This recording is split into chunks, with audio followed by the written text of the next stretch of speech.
Famous Modern Ghost Stories. Section 13. The Haunted Orchard. Spring was once more in the world.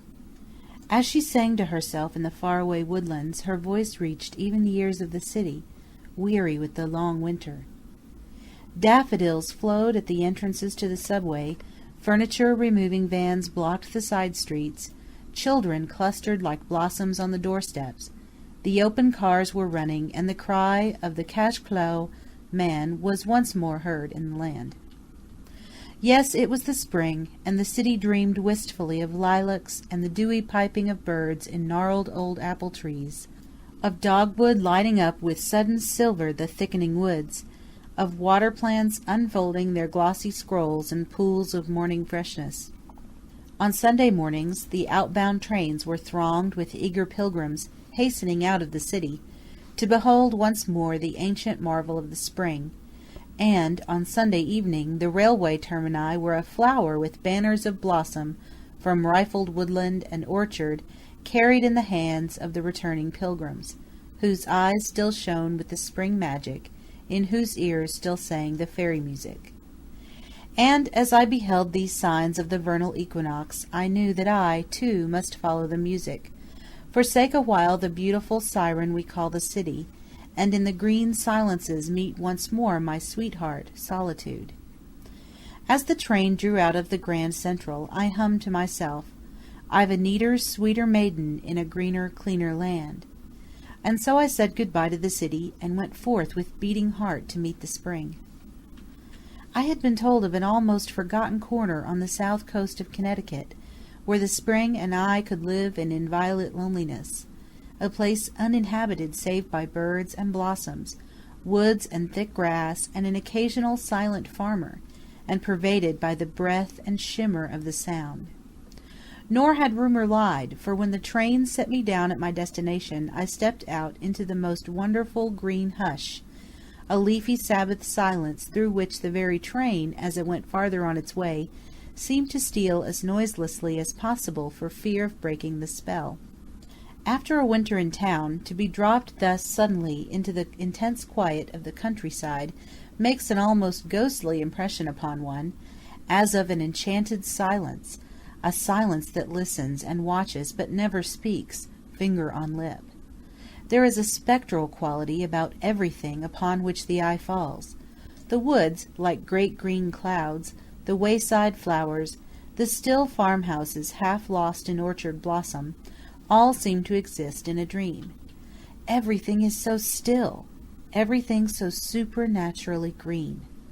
Nothing moves or talks except the gentle surceans of the spring wind swaying the young buds high up in the quiet sky, or a bird now and again, or a little brook singing softly to itself among the crowding rushes. Though from the houses one notes, here and there are evidently human inhabitants of this green silence, none are to be seen. I have often wondered where the country folk hide themselves, as I have walked hour after hour past farm and croft and lonely dooryards, and never caught sight of a human face. If you should want to ask the way, a farmer is as shy as a squirrel, and if you knock at a farmhouse door, all is as silent as a rabbit warren.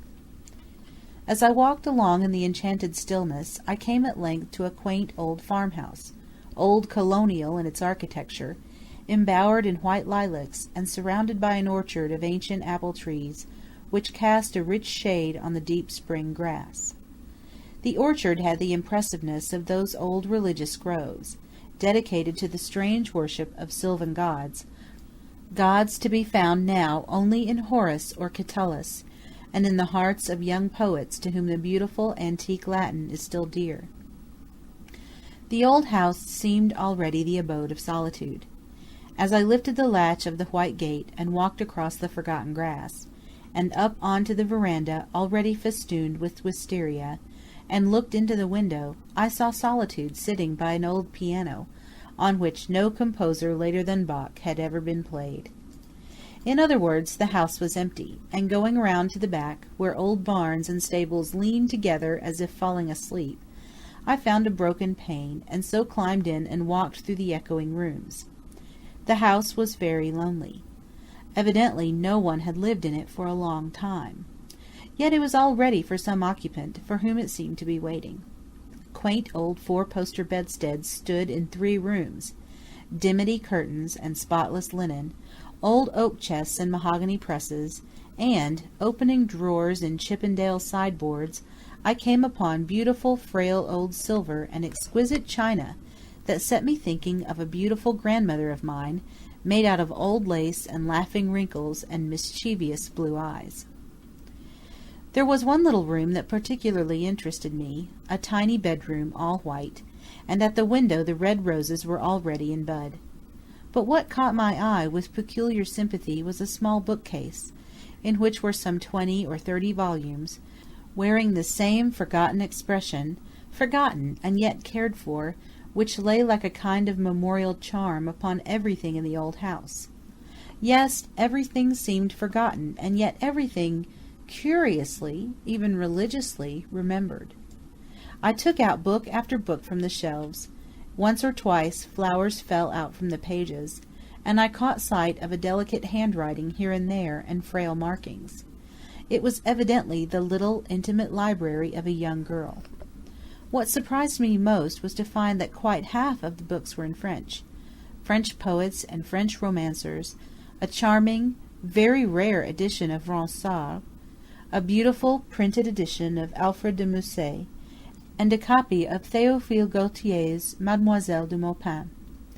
How did these exotic books come to be there alone in a deserted New England farmhouse? The question was to be answered later in a strange way. Meanwhile, I had fallen in love with the sad, old, silent place, and as I closed the white gate and was once more on the road, I looked about for someone who could tell me whether or not this house of ghosts might be rented for the summer by a comparatively living man.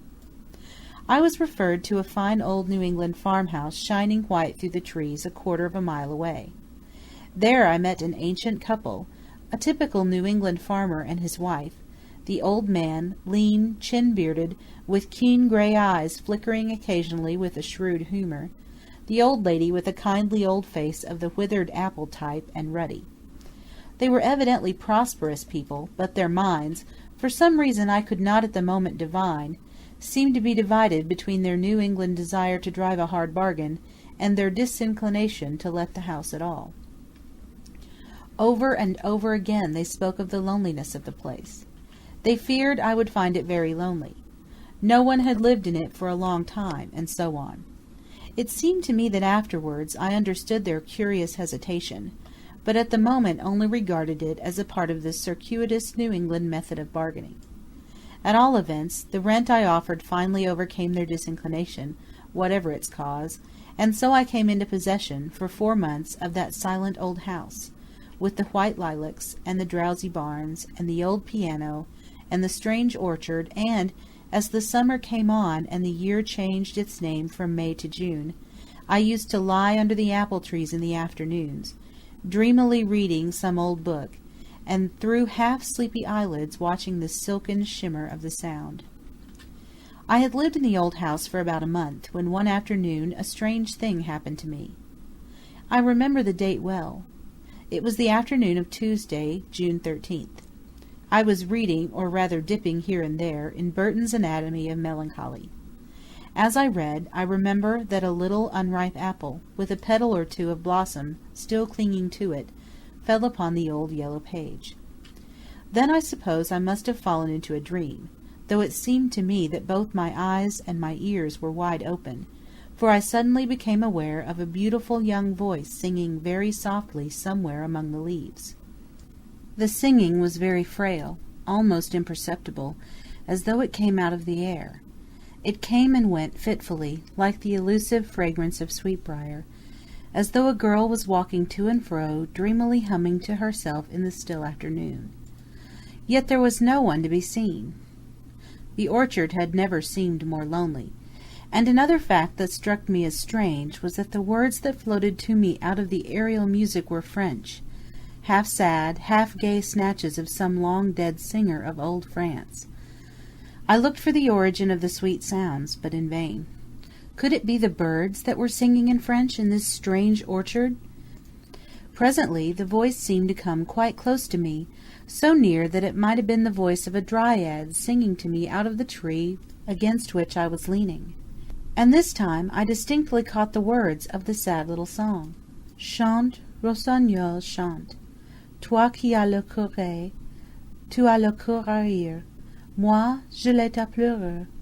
But though the voice was at my shoulder, I could see no one, and then the singing stopped, with what sounded like a sob, and a moment or two later I seemed to hear a sound of sobbing far down the orchard. Then there followed silence, and I was left to ponder on the strange occurrence. Naturally, I decided that it was just a daydream between sleeping and waking over the pages of an old book. Yet when next day and the day after the invisible singer was in the orchard again, I could not be satisfied with such mere matter-of-fact explanation. "À Clairefontaine," went the voice to and fro through the thick orchard boughs. "M'en allant promener, j'ai trouvé l'eau si belle, que je m'y suis baignée. Lui, il y a longtemps que je t'aime. Jamais je ne t'oublié." It was certainly uncanny to hear that voice going to and fro the orchard, there somewhere amid the bright, sun-dazzled boughs, yet not a human creature to be seen, not another house even within half a mile. The most materialistic mind could hardly but conclude that here was something not dreamed of in our philosophy. It seemed to me that the only reasonable explanation was the entirely irrational one, that my orchard was haunted by some beautiful young spirit with some sorrow of lost joy that would not let her sleep quietly in her grave. And next day I had a curious confirmation of my theory. Once more I was lying under my favourite apple tree, half reading and half watching the sound, lulled into a dream by the whir of insects and the spices called up from the earth by the hot sun. As I bent over the page, I suddenly had the startling impression that someone was leaning over my shoulder and reading with me, and that a girl's long hair was falling over me down onto the page. The book was the Ronsard I had found in the little bedroom. I turned, but again there was nothing there. Yet this time I knew that I had not been dreaming, and I cried out, "Poor child, tell me of your grief, that I may help your sorrowing heart to rest." But of course there was no answer, yet that night I dreamed a strange dream. I thought I was in the orchard again in the afternoon, and once again heard the strange singing. But this time, as I looked up, the singer was no longer invisible. Coming toward me was a young girl with wonderful blue eyes filled with tears, and gold hair that fell to her waist. She wore a straight white robe that might have been a shroud or a bridal dress. She appeared not to see me, though she came directly to the tree where I was sitting. And there she knelt and buried her face in the grass, and sobbed as if her heart would break. Her long hair fell over her like a mantle, and in my dream I stroked it pityingly and murmured words of comfort for a sorrow I did not understand. Then I woke suddenly as one does from dreams. The moon was shining brightly into the room. Rising from my bed, I looked out into the orchard. It was almost as bright as day. I could plainly see the tree of which I had been dreaming, and then a fantastic notion possessed me. Slipping on my clothes, I went out into one of the old barns and found a spade. Then I went to the tree where I had seen the girl weeping in my dream, and dug down at its foot. I had dug little more than a foot when my spade struck upon some hard substance, and in a few more moments I had uncovered and exhumed a small box, which on examination proved to be one of those pretty old-fashioned Chippendale work-boxes used by our grandmothers to keep their thimbles and needles in, their reels of cotton and skeins of silk. After smoothing down the little grave in which I had found it, I carried the box into the house, and under the lamplight examined its contents. Then at once I understood why that sad young spirit went to and fro the orchard singing those little French songs, for the treasure trove I had found under the apple tree, the buried treasure of an unquiet, suffering soul, proved to be a number of love letters, written mostly in French in a very picturesque hand.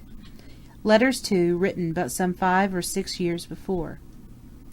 Perhaps I should not have read them, yet I read them with such reverence for the beautiful, impassioned love that animated them, and literally made them smell sweet and blossom in the dust, that I felt I had the sanction of the dead to make myself the confidant of their story. Among the letters were little songs, 2 of which I had heard the strange young voice singing in the orchard, and of course there were many withered flowers and such like remembrances of bygone rapture. Not that night could I make out all the story, though it was not difficult to define its essential tragedy, and later on a gossip in the neighbourhood and a headstone in the churchyard told me the rest. The unquiet young soul that had sung so wistfully to and fro the orchard was my landlord's daughter. She was the only child of her parents, a beautiful, wilful girl, exotically unlike those from whom she was sprung, and among whom she lived with a disdainful air of exile. She was, as a child, a little creature of fairy fancies, and as she grew up it was plain to her father and mother that she had come from another world than theirs. To them she seemed like a child in an old fairy tale, strangely found on his hearth by some shepherd as he returns from the fields at evening, a little fairy girl swaddled in fine linen, and dowered with a mysterious bag of gold. Soon she developed delicate spiritual needs to which her simple parents were strangers. From long truancies in the woods she would come home laden with mysterious flowers, and soon she came to ask for books and pictures and music, of which the poor souls that had given her birth had never heard. Finally she had her way, and went to study at a certain fashionable college, and there the brief romance of her life began. There she met a romantic young Frenchman who had read Ronsard to her, and had written her those picturesque letters I had found in the old mahogany work-box. And after a while the young Frenchman had gone back to France, and the letters had ceased. Month by month went by, and at length one day, as she sat wistful at the window, looking out at the foolish sunlit road, a message came. He was dead. That headstone in the village churchyard tells the rest. She was very young to die, scarcely 19 years, and the dead who have died young, with all their hopes and dreams still like unfolded buds within their hearts, do not rest so quietly in the grave as those who have gone through the long day from morning until evening, and are only too glad to sleep. Next day I took the little box to a quiet corner of the orchard, and made a little pyre of fragrant boughs, for so I interpreted the wish of that young, unquiet spirit, and the beautiful words are now safe, taken up again into the aerial spaces from which they came. But since then the birds sing no more little French songs in my old orchard. End of The Haunted Orchard. End of section 13 of Famous Modern Ghost Stories.